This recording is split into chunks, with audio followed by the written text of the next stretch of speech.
Bonjour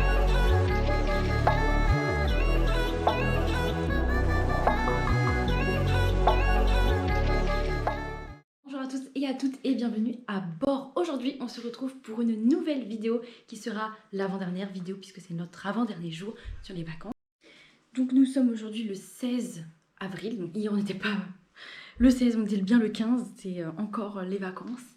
Donc là on va partir de Piodao, donc de notre hébergement. Donc pour cette dernière nuit j'ai pas très bien dormi parce que du coup j'étais sur le canapé, que c'était ça. Donc voilà, c'est pas forcément confortable, mais bon, ça s'est quand même bien passé. Et du coup, on va quitter cette magnifique vue, cette magnifique région. Donc on a fait plusieurs trucs. On a fait la Serra da Estrela. Ça, c'est plutôt la Serra do Açor. Et ensuite, on va vers Coimbra. Moi, j'y suis déjà allée, mais on va y retourner parce que mon père déjà ne connaît pas et qu'on va visiter l'université de Coimbra. Donc, j'ai pu réserver un créneau pour 14h20 pour visiter donc l'université, tout le tatouin, ainsi que la bibliothèque, puisque c'est ça qui est un petit peu plus rare. La bibliothèque, en général, il faut réserver en avance parce que c'est assez complet. Mais là, il y a encore des créneaux horaires, donc c'est cool. On va pouvoir visiter ça. Donc voilà, on va reprendre la route tranquillement. Il y a une route exprès de Piodao jusqu'à Arganil, qui apparemment est très connue et très très belle, donc on va la faire, ça dure environ 1 heure, c'est des routes sinueuses. Et ensuite direction Coimbra, donc je vous laisse découvrir les paysages encore une fois, et on se retrouve à Coimbra pour la suite.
I can't do nothing with you.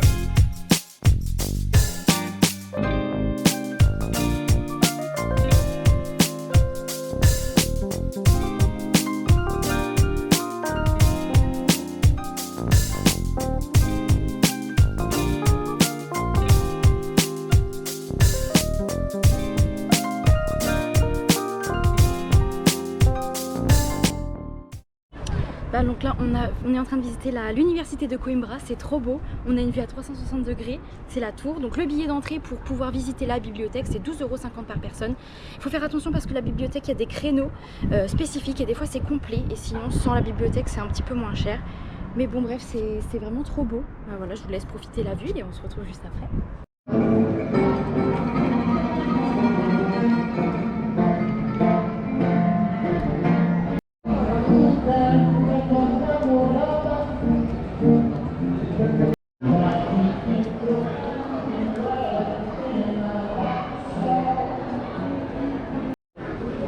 Je savais pas que Coimbra était aussi couru.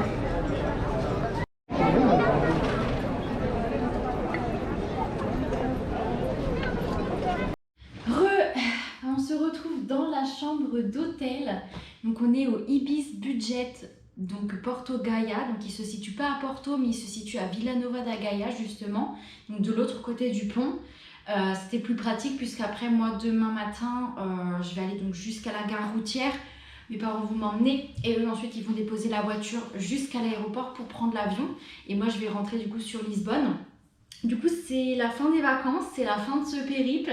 Ça fait bizarre, franchement la semaine elle est passée hyper vite. J'ai pas vu la semaine passée, genre flemme de retourner travailler. En plus juste à côté donc de l'hôtel Ibis, donc là vous avez le Novotel et un autre Ibis. Sachant que celui-ci c'est l'Ibis Budget, donc c'est les trois qui font partie du groupe Accor. Et juste à côté, il y a mon entreprise. Super quoi, je suis en vacances, j'ai pas envie de voir ça. Mais bon bref, non c'était quand même une très bonne semaine. Donc là bah, aujourd'hui, comme vous avez pu voir sur les vidéos, on a fini par traverser les magnifiques routes sinueuses. Et ensuite on est arrivé à Coimbra. Donc on a pris voilà, la route jusqu'à Arganil. Ensuite on a pris la route direction Coimbra. Et à Coimbra, on n'a pas trop visité parce que bah, moi et ma mère, on l'avait déjà fait de l'année dernière. C'est mon père qui connaissait pas. Mais le but, c'était de voir l'université. Et l'université, effectivement, on n'est pas déçus. C'était incroyable. J'avais voulu réserver sur Internet, mais en fait, le paiement apparemment n'est pas passé. Donc ça s'était annulé. Donc on a repris les billets sur place. Et heureusement, il restait de la place pour la bibliothèque. Puisque c'est ça, comme je vous disais, qui est le plus prisé. Et en général, comme c'est des créneaux très respectés, l'entrée, c'est toutes les 20 minutes. Enfin de tout l'ensemble en fait du bâtiment, et la bibliothèque on n'a que 10 minutes pour la visiter et on n'a pas le droit de prendre ni de photos ni de vidéos, donc malheureusement je pourrais pas vous montrer à quoi ça ressemblait. C'était juste magnifique, franchement la bibliothèque elle est incroyable, le plafond, les livres, enfin, tout est incroyable. Ils ont stocké plus de 60 000 livres et il y en a qui sont il est encore possible en fait d'en prendre. Petite précision aussi donc dans la bibliothèque, donc il y a des chauves-souris qui vivent encore dedans, donc ça c'est pour manger les mythes pour éviter qu'elles attaquent les livres directement. Donc ça c'est assez étonnant. On a demandé à la dame, elle nous disait un petit peu où est-ce qu'elles étaient situées parce qu'on ne pouvait pas les voir comme ça, et elle disait que parfois elle les entendait, donc c'est un truc qui est assez rigolo. On retrouve ça aussi à Mafra par exemple, mais voilà pour l'anecdote, il y a des chauves-souris qui vivent dans cette magnifique bibliothèque, donc elles ont bien de la chance. Donc voilà, c'était vraiment grandiose. Ensuite, on a fait donc le reste, la chapelle qui était plein de couleurs. Donc là, par contre, je pourrais vous mettre un petit peu de photos pour que vous puissiez vous en rendre compte. Et voilà, le billet qui comporte le tout, c'est 12,50 € par personne. Donc pour nous trois, c'était 37,50 €. Donc c'était magnifique. Et ensuite, on a repris la route direction Porto et nous voilà donc à Vila Nova da Gaia. Donc du coup, c'est plus connu pour ses chais. Donc ils vendent effectivement beaucoup de Porto. Donc voilà, c'est la fin d'un périple qui s'achève. J'espère en tout cas que cette aventure avec moi vous aura plu, que ces vidéos vous auront plu également. Si c'est le cas, n'hésitez pas à le manifester en laissant votre meilleur like et en vous abonnant et en effectivement nous écrivant en commentaire ce que vous en avez pensé. Si vous souhaitez revoir ce type de vidéo également, s'il y avait des informations qui manquaient, si vous auriez aimé en voir effectivement plus aussi pour vous. Et voilà, je vais finir ce périple ici, on va manger un petit bout et ensuite on va se reposer pour cette dernière nuitée et rentrer chez nous du coup demain. Alors je me permets juste de faire cette petite vidéo pour vous parler un petit peu de là où on a mangé ce soir. Comme je vous disais, voilà, on est à Vila Nova da Gaia. En fait, pour trouver les restaurants le plus près, c'était le petit quartier de São Pedro de Arufa qui se trouve du coup à Vila Nova da Gaia, mais beaucoup plus à l'ouest. Du coup on s'est arrêté, il y avait un grand parking, il y avait plein de petits restaurants typiquement portugais qui étaient très bons. Et nous on s'est arrêté dans un restaurant qui était très bon, on a très bien mangé. Ils font, donc c'est principalement du poisson, mais ils font aussi des petiscos. Donc les petiscos c'est des petits tapas en fait, où vous prenez plusieurs trucs et vous mangez et on partage. Très bon, les gens étaient très sympas aussi. Et du coup ce restaurant s'appelle Contramar. Contramar ou Contrimar, non Contramar. Ouais, ça doit être Contramar Arufa. En fait, il y a une petite placette qui est hyper sympa et ça fait quasiment l'angle. Je vous mettrai le nom juste ici et des petites photos pour que vous puissiez voir. Franchement, si vous avez l'occasion d'y aller, c'est typiquement portugais et la serveuse était très sympa aussi. Et en sortant, vous pouvez, en fait, vous avez une balade hyper bien aménagée qui va jusqu'à Vila Nova da Gaia et du coup vous avez une vue sur le dernier pont et Porto. Et comme c'est Pâques, juste en revenant de la balade, donc déjà il y a plein de pêcheurs le long. Je me dis mais il est 22 h, il fait nuit, qu'est-ce que vous pêchez? Sachant que l'eau c'était marée basse donc il n'y avait pas d'eau, j'ai pas compris, mais bon bref c'était sympa. Et il y avait une petite procession, je vous mettrai une vidéo. Comme c'est Pâques. Et que du coup Portugal c'est très religieux. Dans ce coin là en plus c'est très typique portugais. Il y avait une petite procession, un petit défilé, enfin c'était une bonne ambiance, donc c'était rigolo. Donc voilà, si jamais vous avez l'occasion d'y aller, si vous voulez pas trop rester dans le quartier très touristique mais vous voulez un petit peu voir le Portugal aussi, le vrai Portugal, n'hésitez pas.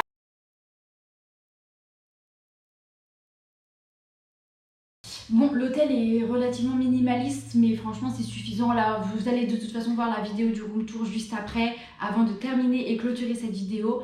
Mais voilà, pour une seule nuitée, franchement c'est suffisant. Pour une personne, c'est grave utile. Il y a du savon, il y a les serviettes, il y a une télé, donc franchement, et il y a la wifi, ce qui nous a beaucoup manqué pendant ce périple. Donc voilà, je vais profiter très clairement de cette dernière petite nuitée du coup. Voilà, donc je vous fais de gros bisous. Si jamais vous avez des recommandations, l'espace commentaire est fait pour ça. Et moi je vous dis du coup à la prochaine fois pour un nouveau périple. Ciao!